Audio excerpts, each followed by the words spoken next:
Hello. Welcome to the first of a series of videos that I'm making with footage from my most recent trek to El Mirador. The El Mirador trek that I take is a 100-kilometer loop through the sites of El Tintal, El Mirador, Nakbay, Huacna, and La Florida, finally returning to Carmelita. The day starts early on the island of Flores, where we meet the pickup truck that's going to take us up to Carmelita itself. This is always an early start, usually right around sunrise, and involves some paved section, but then once we get to San Andres, that's where we move on to the dirt road, which is going to take us on a journey of around about 2.5 hours up to Carmelita.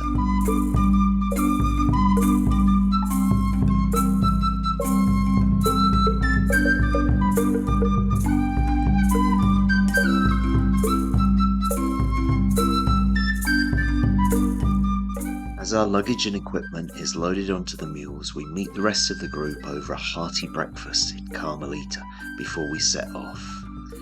This day's trek is going to be around about 17 kilometers and will take us from Carmelita to the camp of the first night at El Tintal. I've combined some footage here together to see what it's like to set out on that day. Here we are all fresh and clean on our first very enthusiastic kilometre walking into the jungle.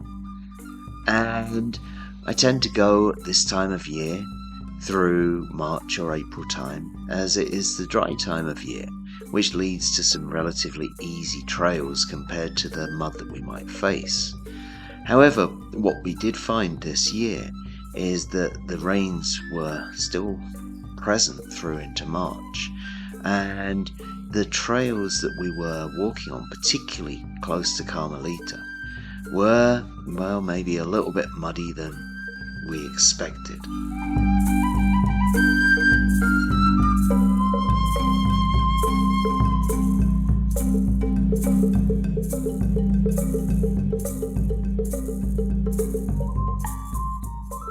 However, what we do encounter at this time of year is ticks, and you can see from this photograph the ticks all massed up on the ends of the leaves, waiting for passing humans or mules to jump onto.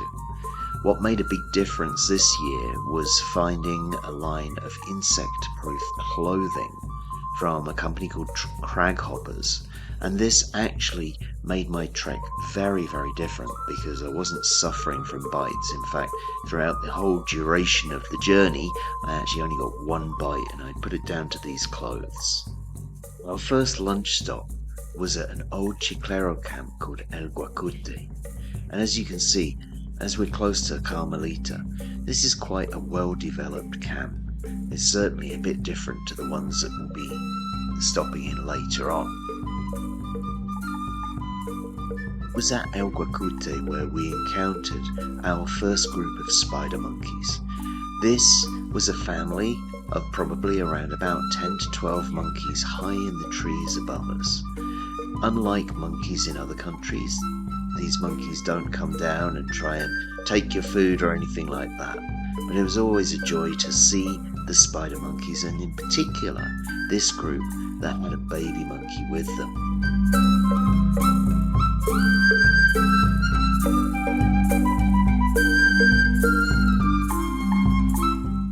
It's always a pleasure to see the monkeys swinging through the trees, and perhaps it was this that inspired some members of our group to try a bit of jungle swinging of their own.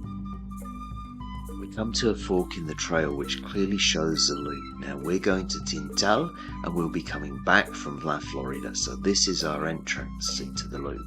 And as you can see, now the trails are starting to get a little bit tighter, a little bit less used. Here is the campsite for the first night. This is El Tintal. It's a very well built site. It's recently modernized, and as we find all the sites, we will be greeted by these beautiful ocellated turkeys. These are something that you'll see around all of those sites in the jungle.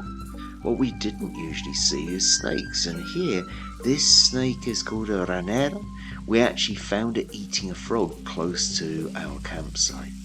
This is our guide Antonio, showing us the site of Tintal that we're camped on. Like all of the guides I've met from the Carmelita Cooperative, he's incredibly enthusiastic about what he does, incredibly knowledgeable about the history, the archaeology, the local flora and fauna, and seemingly with an incredible reserve of energy to keep going even after all this trekking. Most of the site of El Tintal is pretty unexcavated. There's not a great deal to see, so not a great deal to explore. However, this principal structure is a fantastic place to come to watch the sunset on the first night of our journey.